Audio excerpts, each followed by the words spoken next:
I just read the Ayurveda Advantage and I'm a huge fan. While growing up, my mother always told me to incorporate Ayurveda in my everyday life, and this book is a gentle reminder and provides the guidelines on how to make sure all your doshas are in balance. It has been written by Vikram Sharma. He is one of the directors and owners of Baidyanath, which is an Ayurvedic company that is over 100 years old. He's with me right now. Vikram, what a jewel you've written. It has so much information. I'm a huge fan of Ayurveda. In fact, after reading your book, I have stopped having cold water after my meals. I don't have water after consuming water-based fruits and cucumber. I have adrak pani. I have haldi ka doodh with some ghee in it. Love your book. So easy to read and consume. So tell me, what motivated you to write it? Coming from an Ayurvedic background, I always wanted to bring out a book that simplifies Ayurveda for everyone. Say somebody like you, who wants to know about Ayurveda but does not want to get into the technical jargon. So this book gets rid of most of the technical jargon, simplifies it, and it's very conversational in style, so that everybody is able to very conveniently incorporate its principles in their lives, and then, of course, be the best version of themselves. Now, I was reading your book, and something that really popped up were the three gunas: Rajas, Tamas and Sattva. Tell us a bit about them briefly. The word guna literally means quality. Gunas are the qualities of nature that exist in each individual. Sattva, Rajas and Tamas, of course, are the three gunas. Sattva has to do with the truth, with purity, with honesty and all the good values. Rajas is that part that is responsible for movement. Rajas deals with ambition, it deals with changing things, it deals with making things happen and all of that. Tamas, on the other hand, has to do with inertia and laziness. And in extreme conditions, tamas can lead to destruction and darkness and everything that's bad. So food has these gunas, or we have these gunas, or foods help us? All of us. Okay. These gunas exist in food and in us, and I'll explain to you how. Sattvic food would be like freshly cut vegetables and fruit. Rajasic food would be spicy food, would be foods like coffee that are stimulants. Chilies would be Rajasic food. And tamasic food is typically non-vegetarian food. Fast food is tamasic food, leftover food is tamasic food, and anything that is very difficult to digest in the system, like typically non-vegetarian food is tamasic food. Sattva, Rajas and Tamas exists in all of us.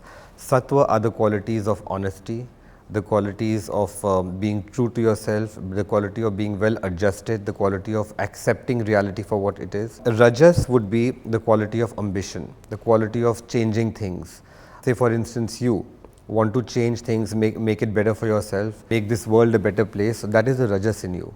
Tamas would be all the negative stuff like inertia, like laziness, and in extreme conditions, dark qualities, destruction and things like that. I'll give you an example. Say I'm a writer. I'm a businessman and a writer. There are many businessmen and many writers. So the Rajasic quality in me will want me to improve and do better and better, would want Baidyanath to be the most successful company, would want my books to be the most successful books. Now, if my Rajas tilts towards Sattva, I will understand that the way to achieve that is through honesty, through hard work and by being a better person. Whereas if it tilts towards Tamas, I'll go towards negative comparisons. I'll try and impede the progress of somebody who I consider competition. I will be in a negative frame of mind, not being happy for anybody who's doing better than I am. This is how it plays out in us. These are subtle energies and forces. So you think food can change it, the food we consume? Yes, the food that we consume changes our state of mind, and also because you must remember that every cell in the body is alive. So when that cell is benefiting from that food, depending on the quality of the food, whether it's Rajasic or Tamasic or Sattvic, that is how your thinking and your body will become. Now, I'm a big fan of Ayurvedic massages, which your book advises, of oil pulling. What is Yog Nidra and how does that help us? I practice it every day. It's a fantastic way to try and fall asleep without being disturbed by environmental forces or for someone like me, because I'm very Vata dominated, sleeping becomes an issue. In Yog Nidra, you lie down and you start focusing on your toes. You start from there and gradually you focus on every part of your body. And by the time you reach your forehead, you'll be fast asleep. Your book also says that your state of mind affects digestion. So how do we get it right? What is the perfect state to be in? Because people have so many stomach related issues. The perfect state to be in is a state of calmness and state of acceptance, and to just be happy with yourself and to be present in the current moment. So if one is like that, you will never have any digestive issues? It will help with your digestive issues. You know, you see, it's a holistic science. So everything makes a difference, from your state of mind to what you're eating, to how you're eating it, to where you're eating it, to who you're conversing with when you're eating. Everything makes a difference. So this is one of the factors. You've also written about consuming water. What is the correct way of consuming water? Should we sit and consume Yes, water? always, Yeah. always. You must always sit and consume water. You must never gulp it down. It has to be drunk slowly. When you wake up in the morning, the first thing that you should have is a glass of water. Before you take a shower, you should have a glass of water. About half an hour before your meal, you should have a glass of water. Before you go to sleep, you should have a glass of water. More than 70% of you is water. So it's very important for you to drink water the correct way. After a meal, you should never drink cold water or water at room temperature. Ideally, one should not drink water after a meal, but if you want to, it should be hot water. Now, you've also written in your book that karma ought to be, which is love for those of you who don't know, karma ought to be practiced in the framework of dharma. What does that entail? It got me thinking, am I practicing my life right? What does this mean? When you indulge in sexual activities, it is best to do it with somebody who you're also mentally and spiritually connected with, and who you're committed to. So in that case, what happens is that it becomes an act of love making, and that releases its own natural antioxidants. Your book also talks about the story of Guru Paramahansa Yogananda, how he was celibate and he died at 52 in America, but his body did not decay post his death for days and days. What's the formula? This is about brahmacharya. He practiced brahmacharya very seriously. Before I explain this, I want to tell you and make it very clear that brahmacharya can only be practiced under expert supervision. A person cannot decide to do it by themselves. Swamiji did not waste his virya at all. So what ended up happening is that virya went and kept reviving and rejuvenating every cell in his body. And that is the reason why the body did not decay. Your book talks about fat burning herbs that are good for the liver. What, according to you, is the formula for aging well? One of the most important things for aging well is your Agni, which is your digestive fire. Your digestive fire has to be burning right. For that, it is very important that you do not drink cold water immediately after a meal. It is very important that you eat the right kind of food, depending on whether you are Vata dominated, Pitta dominated or Kapha dominated.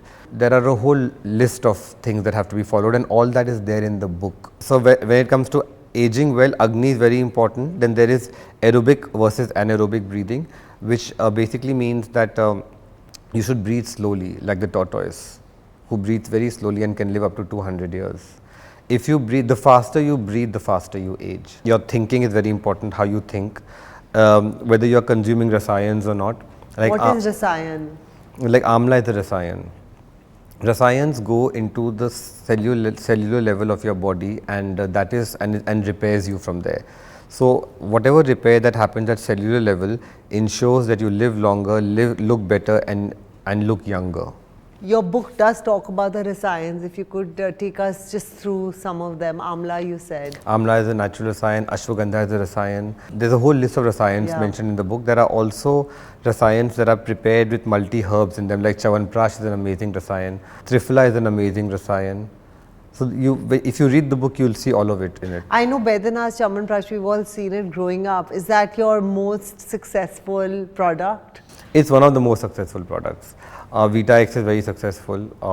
It sells without much advertisement. It's an aphrodisiac for men and women. There's this product called Sundari Kalp, also known as Sundari Sakhi, which has every herb in it that a woman needs in her body. That sells very well. The family of Asavs and Arishtas, they sell very well. What do they help in? For instance, Arjuna Risht is very good for the heart, it's very good for the cholesterol.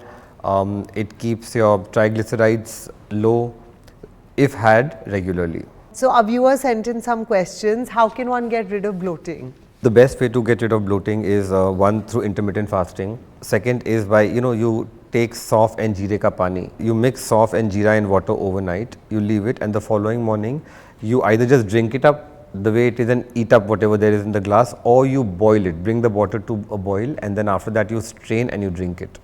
That's another way. Intermittent fasting would really help with bloating, and then you have to eat as per your dosha.